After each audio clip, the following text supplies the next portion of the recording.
Hi, ഇന്ന് ഞങ്ങൾ എത്തിക്കുന്നത് തിരുവനന്തപുരം മാജിക് പ്ലാനറ്റിലേക്കാണ്. അവിടെ എത്തുമ്പോൾ തന്നെ സിറ്റിയിലെല്ലാം ഓരോ പടങ്ങൾ വരച്ച് വെച്ചിരുന്ന് കാണാം. അവിടെ നല്ല പച്ചപ്പൊക്കെയാണ്, കൂടെ കിളികളുടെ ശബ്ദം എല്ലാം ഉണ്ട്. അവിടെ പോകുന്ന തന്നെ കാണാം മാജിക് പ്ലാനറ്റ് എല്ലാം എഴുതി വെച്ചേക്കുന്നത്.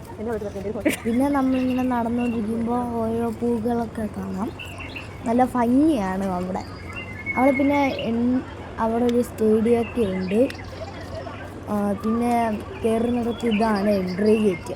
എൻട്രി ഗേറ്റിൻ്റെ അവിടെ ഞങ്ങൾ ഇങ്ങനെ കയറാൻ കാത്തിരിക്കണം. കുറച്ച് സമയം കഴിഞ്ഞപ്പോൾ ഞങ്ങൾ അതിൻ്റെ അകത്തോട്ട് അങ്ങനെ കയറിയ ശേഷം നമ്മളെ അവിടത്തേക്ക് കയറ്റാനുള്ളൊരു ആൻറ്റി ഉണ്ട്. ആൻറ്റി വന്ന് ഞങ്ങളെ ചേർത്ത് നിർത്തി ഫോട്ടോ അറേഞ്ച് ചെയ്ത് ഫോട്ടോയൊക്കെ എടുപ്പിക്കുന്നതാണ് ഇത്. പിന്നെ ഞങ്ങൾ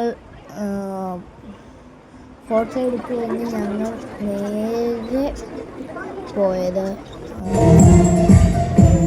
ഷോ കാണാൻ. അവിടെ എത്തിയപ്പോൾ ആദ്യം ഒരു ഫ്ലാഗൊക്കെ പിടിച്ചുകൊണ്ട് കറക്കുന്നതാണ്. പിന്നെ അത് കഴിഞ്ഞ് ചേട്ടൻ വന്ന് അതിൻ്റെ മണ്ടയ്ക്ക്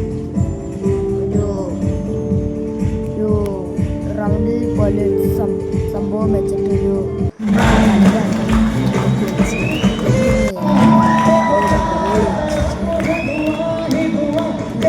ഓരോ കാര്യങ്ങൾ ചേച്ചി വന്നിട്ട് കുറച്ച് റൗണ്ട് പോലെ സംഭവം എടുത്തിട്ട് കറങ്ങുകയാണ്. ഇതെല്ലാം മണിക്കൂർ കാര്യം കൂട്ടുകാരുടെ നല്ലൊരു കലാപരിപാടിയാണ്. ഗാനമേള എല്ലാം ഉണ്ട് അവിടെ. കൂട്ടത്തിൽ നല്ല രസമാണ് അതൊക്കെ കേൾക്കാൻ. അവിടെ ഇരുന്ന് എല്ലാം ചെയ്യാം. പിന്നെ ഞങ്ങൾ നേരെ പോയി പോപ്കോണൊക്കെ കഴിച്ച് നിൽക്കുവാണ്. അത് കഴിഞ്ഞ് എല്ലാം എടുക്കാൻ പറ്റിയെങ്കിൽ എടുത്തു, പക്ഷേ കുറച്ച് എടുത്തു. അത് കഴിഞ്ഞ് ഞങ്ങൾ നേരെ പോയി ബീച്ചിൽ പോയി ശേഷം കുറച്ച് നേരം കളിക്കുകയൊക്കെ ചെയ്തു. പിന്നെ നല്ല രസമാണ് അവിടെ. പിന്നെ ഞങ്ങൾ നേരെ നല്ല